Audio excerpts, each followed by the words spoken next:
started with a sort of mysterious notice this afternoon, a reference to security concerns that went out to all employees at the U.S. Department of Education. Quote, beginning today at 6 p.m., all Education Department offices will be closed for security reasons. Employees must vacate the building by that time. This notice also said all Education Department offices would be closed tomorrow and no employees would be allowed in. Now, this notice had no details about what these security reasons were, but it was pretty clear what was coming. After all, we've been through this a couple of times already now. It was just over a month ago when people who work at USAID got an email saying their office would be closed the next day and they shouldn't come to work. That was right before Trump set about completely dismantling that whole agency. Employees at the Consumer Financial Protection Bureau, same thing, sent a very similar note saying their office would be shut for the following week, just as the White House ordered the entire agency to stop all of its work. And sure enough, tonight, just after the 6 p.m. deadline for Education Department workers to vacate their offices because of some security concern, Trump Education Secretary, the billionaire pro wrestling executive Linda McMahon, announced that her department is cutting its workforce in half. They will begin firing more than 1,300 people from the Education Department tonight. And then, of course, she went straight to Fox News.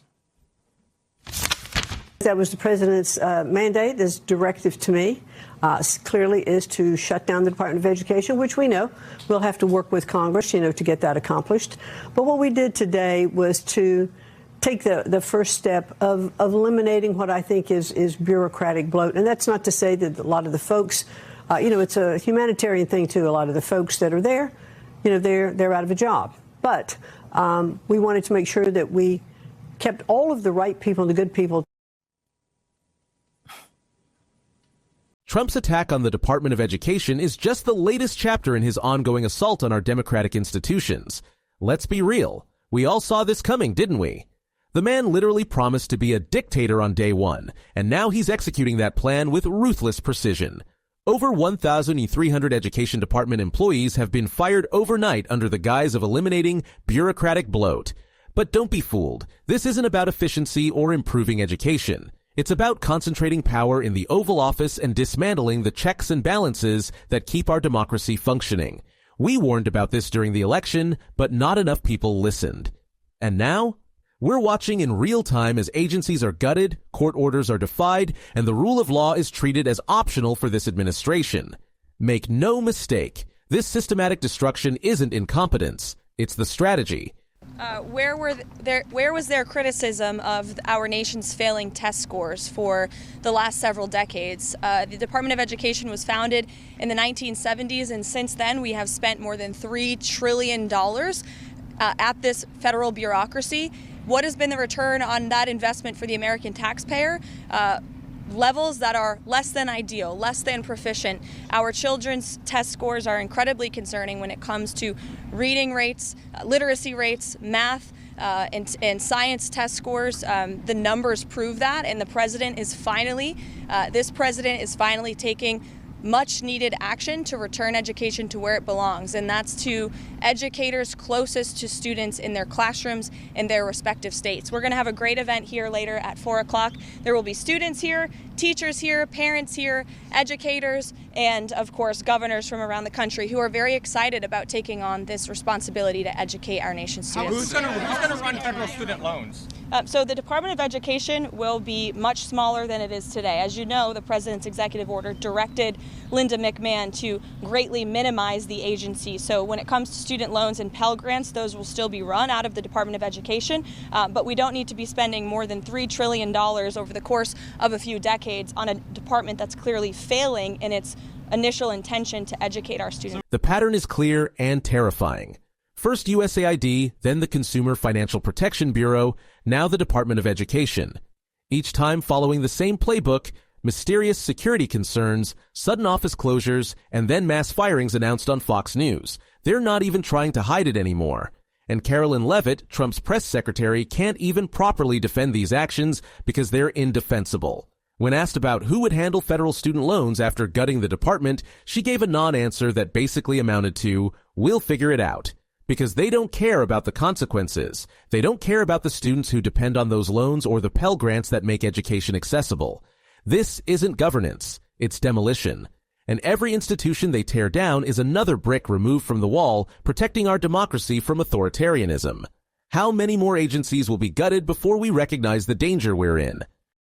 A follow-up question. The Commerce Secretary yesterday said that Tesla stock is something that Americans should be buying. Is that the stance of the administration, that people should be investing in? Is that something that the Commerce Secretary should be recommending? I think the Commerce Secretary was reiterating that the president supports an American-made company like Tesla, who produces a very good product for the American people, which was beloved by the American people, particularly Democrats, until Elon Musk decided to vote for Donald Trump. And now we've seen despicable and unacceptable violence taking place across our country at Tesla dealerships against workers, employees, and also innocent Americans who drive these vehicles. It's actually a scary time in our country because of this political violence from the left, and the White House and the president's entire administration condemn it wholeheartedly. Caroline. We'll see you guys at 4 o'clock. Caroline. Thank you. Thank you, Caroline. Commerce Secretary Howard Lutnick's bizarre appearance on Hannity begging Americans to buy Teslas perfectly captures the corruption and conflicts of interest that define this administration. The Secretary of Commerce, a position meant to advance American economic interests broadly, is now essentially a salesman for Elon Musk's company. And when Leavitt was questioned about this blatant ethics violation, she couldn't handle it and literally ran away from the press. The symbiotic relationship between Trump and Musk should terrify all of us. Musk provides Trump with a propaganda platform and financial support, and in return, he gets government officials shilling for his company and policies designed to benefit his business interests. This isn't just unethical, it's fundamentally un-American. The government is supposed to work for all of us, not as a marketing arm for billionaires who support the president. Yet, here we are, watching cabinet officials deliver car commercials from the White House lawn, breaking ethics rules with impunity. I, again, reiterate, I draw the line at arson. No one should be setting cars on fire. But I would argue, no, this is an important point. It's a free market point, but also we talked about Dylan Mulvaney, a single trans influencer who was on a single can of beer for months. And that can of beer set the conservative movement on proverbial fire, rooting against at least half an American company, the Anheuser-Busch side of things.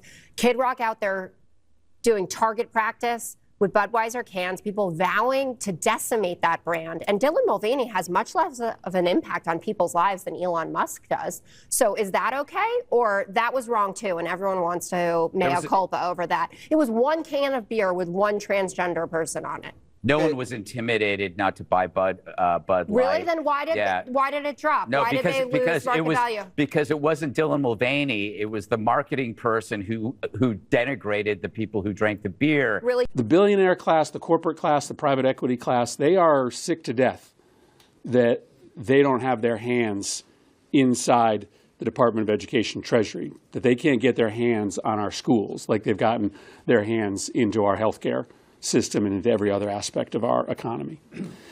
What they want to do is to sell off our public schools to the highest bidder. Right? The voucher program that they're talking about, that they will be more easily able to implement if the Department of Education is gone, is really about just making it easier for the billionaire and corporate class to be able to buy up our schools so that they can make money off of it like they make money off of the Medicare program, like they make money off of so many other aspects of our government. So if the Department of Education closes, it's going to hurt millions of families in this country. It's just going to enable the theft of resources from regular families to pad the pockets of the billionaires. But it is also likely to result in you waking up one day and finding out that your local elementary school that your kids go to is owned by a private equity firm on the other side of the country and is being run for profit instead of being run for the education of. The ultimate goal is clear. Break enough laws fast enough that we simply can't keep up. They're counting on us becoming overwhelmed, demoralized, and eventually silent. Every day brings a new scandal, a new violation, a new norm shattered, and that's by design. If they commit 10 illegal acts in a day and we only have the capacity to fight back against 2 or 3, they're winning. The rapid-fire nature of these attacks on our institutions is meant to exhaust us into submission. But we can't let that happen. As Senator Chris Murphy pointed out, this dismantling of departments like education isn't just about smaller government. It's about opening the door for the billionaire class, the corporate class, the private equity class to get their hands on our public resources. They want to sell off our schools to the highest bidder, just as they've done with healthcare and other sectors. And every agency they destroy brings them one step closer to that goal. Additionally, on top of that ruling where USAID employees are reinstated by court order along with all those other agencies, a standalone blockbuster ruling from another federal judge today specifically ordering the Trump administration to reconstitute USAID and stop their efforts to shut it down, even to let them back into their building. The judge in this case said that the shutdown of USAID, quote, likely violated the United States Constitution in multiple ways. But there is hope. The courts are fighting back. Federal judges have already ordered the reinstatement of USAID employees and issued rulings declaring that Trump's agency shutdowns likely violated the United States Constitution in multiple ways. These legal victories remind us that we still have agency in this fight. We still have the power to resist. But that resistance requires our vigilance and our voices. We need to keep paying attention, keep calling out each violation, and keep supporting those institutions and individuals who are standing up to this authoritarian overreach. The stakes couldn't be higher. This isn't just about partisan politics or policy disagreements. It's about the very survival of American democracy. Every time we speak up, every time we refuse to normalize this behavior, we're fighting for the America we believe in. So, don't get tired, don't get quiet, and don't give up. Our democracy depends on it. If you're as concerned as I am about preserving our American ideals and democratic institutions, please support this message by hitting that subscribe button and leaving a like. Your engagement helps amplify these crucial warnings about the threats we're facing. Remember, our founding fathers fought and died for the principles being undermined today. Let's honor their sacrifice by defending what they built. Every share, every comment with a blue heart shows we stand united against authoritarianism. Together, we can ensure America remains the beacon of democracy it was meant to be.